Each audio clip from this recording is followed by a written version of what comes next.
یہ سن کر رسول اللہ صلی اللہ علیہ وسلم نے کہا اللہ اکبر۔ صحابہ رضی اللہ عنہم نے بھی مل کر کہا اللہ اکبر۔ نبی صلی اللہ علیہ وسلم نے مدینہ منورہ کا انتظام سیدنا ابن ام مکتوم رضی اللہ عنہ کو سونپا اور جھنڈا سیدنا علی رضی اللہ عنہ کو مرحمت فرما کر بنو نذیر کے علاقے کا رخ کیا۔ وہاں پہنچ کر ان کا محاصرہ کر لیا۔ انہوں نے بھی اپنے قلعوں اور گڑھیوں میں پناہ لے لی اور اسلامی لشکر پر تیر اور پتھر برسانے لگے۔ نبی صلی اللہ علیہ وسلم نے دیکھا کہ کھجور کے درخت اور باغات ان کے لیے ڈھال بنے ہوئے ہیں، چنانچہ آپ نے ان کو کاٹ دینے اور جلا دینے کا حکم فرمایا۔ اس عمل سے یہودیوں کے حوصلے ٹوٹ گئے اور اللہ نے ان کے دلوں پر مسلمانوں کا رعب طاری فرما دیا۔ چنانچہ 6 روز بعد یا ایک دوسری روایت کے مطابق 15 روز بعد انہوں نے اس شرط پر ہتھیار ڈال دیے کہ وہ مدینہ منورہ سے جلا وطن ہو جائیں گے۔ اس موقع پر بنو قریظہ بھی ان سے الگ تھلگ رہے۔ منافقین کے سردار اور ان کے حلیفوں نے بھی وعدہ خلافی کی اور ان کی مدد کو نہ آئے۔ رسول اللہ صلی اللہ علیہ وسلم نے انہیں اجازت دی کہ وہ ہتھیاروں کے سوا جو ساز و سامان چاہیں لے جا سکتے ہیں۔ چنانچہ ان سے جو کچھ ہو سکا لے گئے، یہاں تک کہ دروازے، کھڑکیاں، کھوٹیاں اور چھتوں کی کڑیاں تک لے گئے۔ اس جلا وطنی کے بعد ان کی اکثریت اور بڑے لوگوں نے خیبر میں قیام کیا۔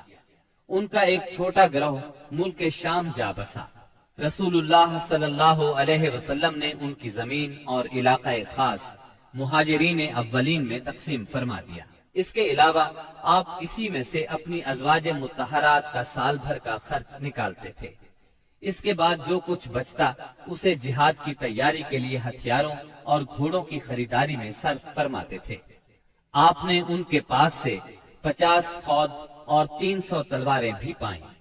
ابو سفیان نے احد میں اعلان کیا تھا کہ اگلے سال جنگ ہوگی، چنانچہ شعبان 4 ہجری کی آمد پر رسول اللہ صلی اللہ علیہ وسلم نے اس کے اعلان کے مطابق بدر کا رخ کیا۔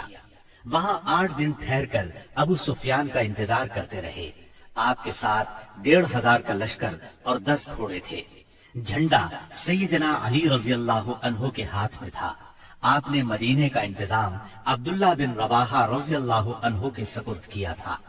دوسری طرف ابو سفیان بھی 2000 کا لشکر لے کر روانہ ہوا، جس میں 50 سوار تھے۔ مر الزہران پہنچ کر مجنہ نام کے مشہور چشمے پر پڑاؤ ڈالا، لیکن شروع ہی سے ان پر رعب سا طاری تھا۔ واپسی کے بہانے سوچنے لگا۔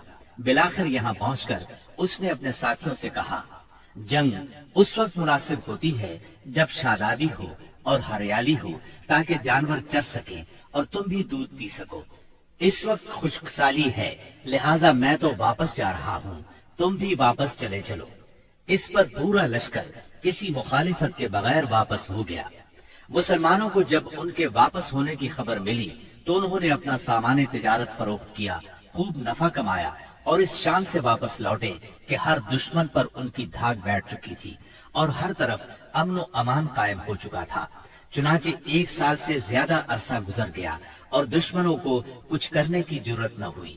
اسی وجہ سے رسول اللہ صلی اللہ علیہ وسلم کو آخری حدود تک امن پھیلانے کا موقع ملا۔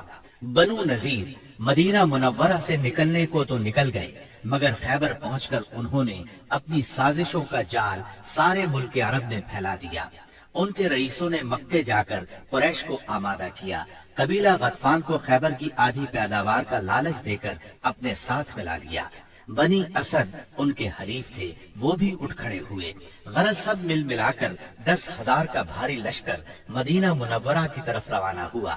جب نبی اکرم صلی اللہ علیہ وسلم کو ان کی چڑھائی کی خبر ملی تو آپ نے صحابہ کرام رضی اللہ عنہم سے مشورہ کیا۔ سیدنا سلمان فارسی رضی اللہ عنہ نے مشورہ دیا کہ شہر کے 3 اطراف میں دشوار گزار پہاڑ، مکانات اور کھجوروں کے گھنے باغات ہیں جو پناہ کا کام دیتے ہیں۔ صرف شمالی سمت کھلی ہے، اگر وہاں خندق کھود دی جائے تو شہر کا حملہ روکا جا سکتا ہے۔ آپ نے یہ رائے پسند کی، لہٰذا آپ نے اسی جانب ہرہ شرقیہ اور غربیہ کے درمیان کا سب سے تنگ مقام منتخب کیا، جو کم و بیش 1 میل ہے۔